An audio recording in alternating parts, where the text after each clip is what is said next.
freaks, all the honey, dummies, playboy bunnies, those wanting money. What's up, y'all? It's Live with Grade A, episode 4. It's your girl, Yana Songstress. So, of course, because today is May 21st, it's Biggie's birthday, so I had to entitle this episode Notorious, of course. Right now, I'm rolling up some Alien Afghan. It's the first time I've ever had this. I'm an OG girl, so I'm trying it. I'm a little lit right now, so you can tell that I'm feeling it, so, just bear with me. We in the breakdown of things, so I'm going to just roll on through it. Like I said, it's Biggie's birthday, and with giving tribute to him, I also wanted to shout out the new video, Higher, that just came out by DJ Khaled, John Legend, and of course, the late, great Nip Hussle. It just came out last Friday, and in the song, it's kind of ironic that he was talking about so many things about, his life and, where he was and how at peace he was with things, and then to have passed, like, literally not too much longer after that. That was kind of crazy that that's the last song that, he put out or whatever. So, of course, we want to give a shout out to Nipsey Hussle, of course, all the time. And I wanted to talk about Nipsey Hussle again because Eric Holder was actually indicted today on 4 different crimes today. One was premeditated murder, and the other one was possession of a firearm by a felon. I was even trying to figure out how he was trying to plead not guilty if they actually had him on camera and, actually had him on tape shooting Nipsey and, killing him. But he, was adamant about sticking with that plea, so that's probably why his lawyer quit on him. I don't really know why he quit on him. He probably just realized that's a no-win case. But anywho, he's being indicted today, so I definitely wanted to bring that up. In other good news, with other celebrities who are doing great things in their communities, T.I. actually was just honored with ASCAP for the Voice of Culture Award. They gave him that award basically because he's pretty much conquered almost every field of entertainment as far as music, film. He's played a lot of roles that have impacted the music industry a lot. He's very much into community activism. He's always, giving to charities and always, just trying to uplift the youth and things like that. So they honor him with that award, and I think that was very befitting for him, especially because of the things that he does. He does a lot of things along, like, the things that Nipsey Hussle was doing in his community. He does a lot of those things in Atlanta and Georgia as well, too. So I think that award is definitely deserving to him. So shout out to T.I. for that. And as we get more into the show, we're going to move on. Like I said, I got Cooley coming through for the roll-up. And, going to talk a little shit, talk about Biggie. He's going to tell us a little bit about what he got going on. Because like I told you, he's a dope storyteller, too. And we're going to be back. What's the name? Twitch drinks.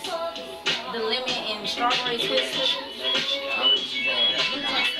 I do OGs, just the regular? The other JSB I be fucking my head up. Man, so what's up, y'all? We back. I got my homeboy Cooley in here in the building. What's up, y'all? Like I told y'all, I met him at the show Electric Maid. That was probably like 2 years ago. Yeah. Was it like 2 years ago? Probably like 2. It was like 2 years ago. Yeah. But like I feel like that's when like niggas was fresh. Like niggas was fresh. But nah, that's when I first had seen you. Like when I seen you get on the stage, like I told you, like you immediately drew my attention. So when I knew I was doing this episode, I definitely have been telling you that I wanted to get you in here on the show. So I wanted to definitely get you in here on this one in particular.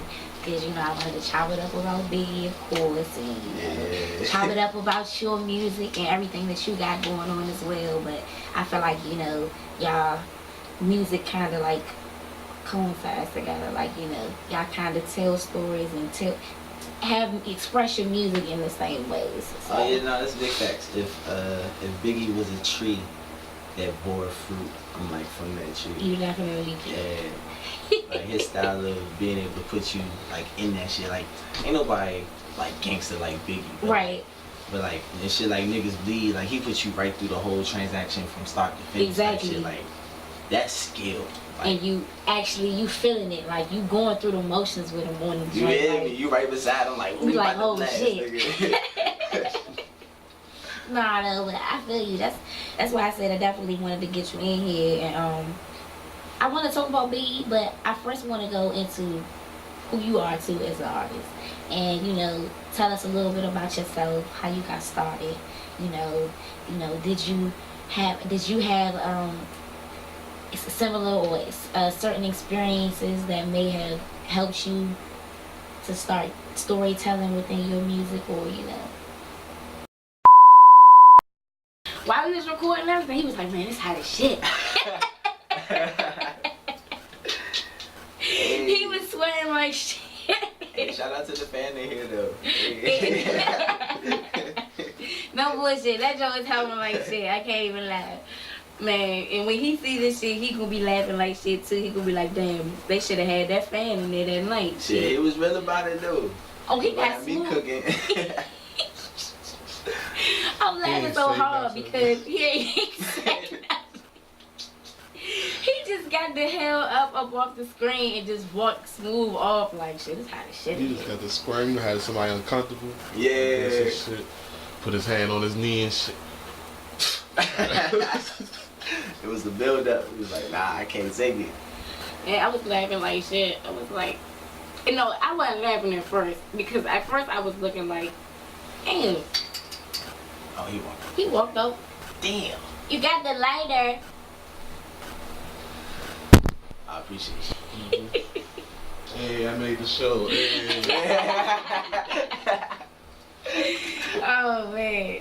No, but yeah, that shit was funny, man. Like, it was definitely a funny ass thing, but yeah, like back to what I was saying though. How do you think what do you think is your biggest influence as an artist? Like, or what was your biggest influence as an artist, or to become an artist, I would say?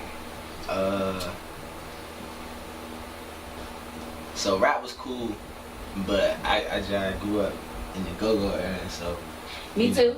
Me too. Yeah, I played so- for a couple go-go bands. Hey. I played for explicit content because I went to Largo for 10th, 11th, and 12th grade. Hey. And I played for explicit content. I played for Chain Reaction. I Hey. played for Unbreakable. So I played for a couple bands. Like, hey, I used to play the CFE 2020. 2020 Hey. 2020 bands. And like, hey.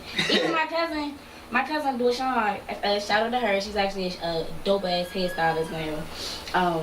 She played for PMS. Her and her best friend. Hey. So they were the keyboarders. Yeah. One was the keyboarder and then the other one was on the lead mic. So, yeah.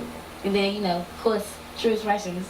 That's what I'm saying. True Expressions, we riding to school with True Expressions in the 12th grade. Like, Hey, young kids who don't know, bruh, I'm trying to tell you. Go ahead, Google it or hit YouTube up. They still be having the little go-go mic pages and shit. shoot, True Expressions still be playing. I just Got your show, nigga. man, I just recently got into some trouble at a True Expressions show. That's how lit them shows be.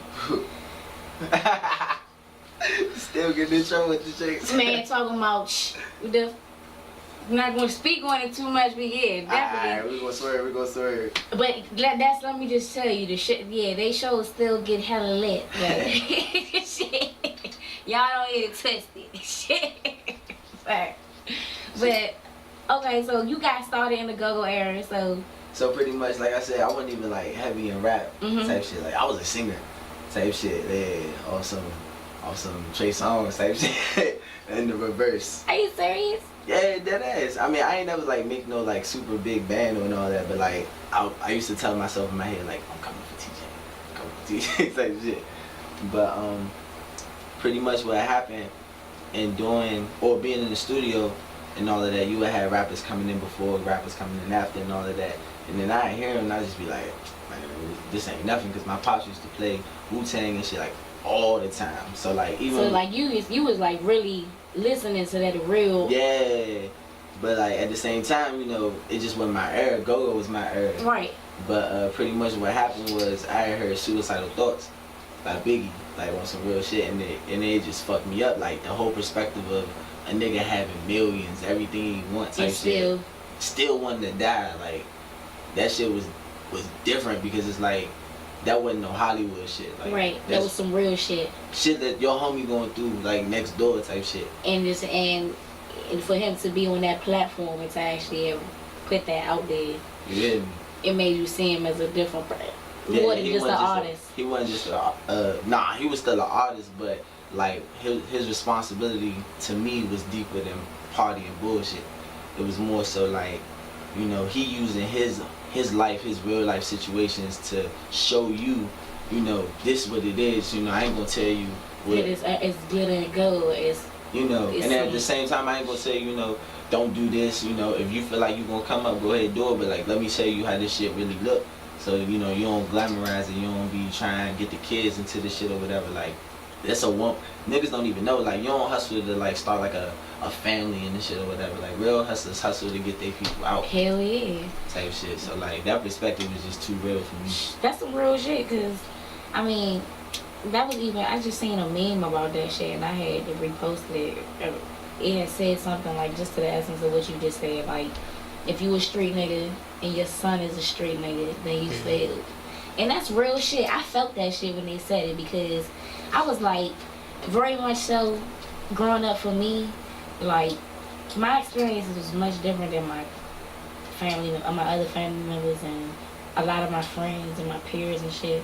Like, I went to private schools. Like, I had the best of everything. It wasn't nothing that my father didn't give me. Like, so when I seen that shit, although I'm not a boy, I very much felt that because I was like, even though that was once a part of him, that was like completely something he wanted us to be away from. So like, for me and my mother, like that was nothing we ever, you know what I'm saying, had to go through. I mean, we went through shit eventually as time went on because he did me some time, but you know, beforehand, I felt that shit. And so I definitely understand what you're saying.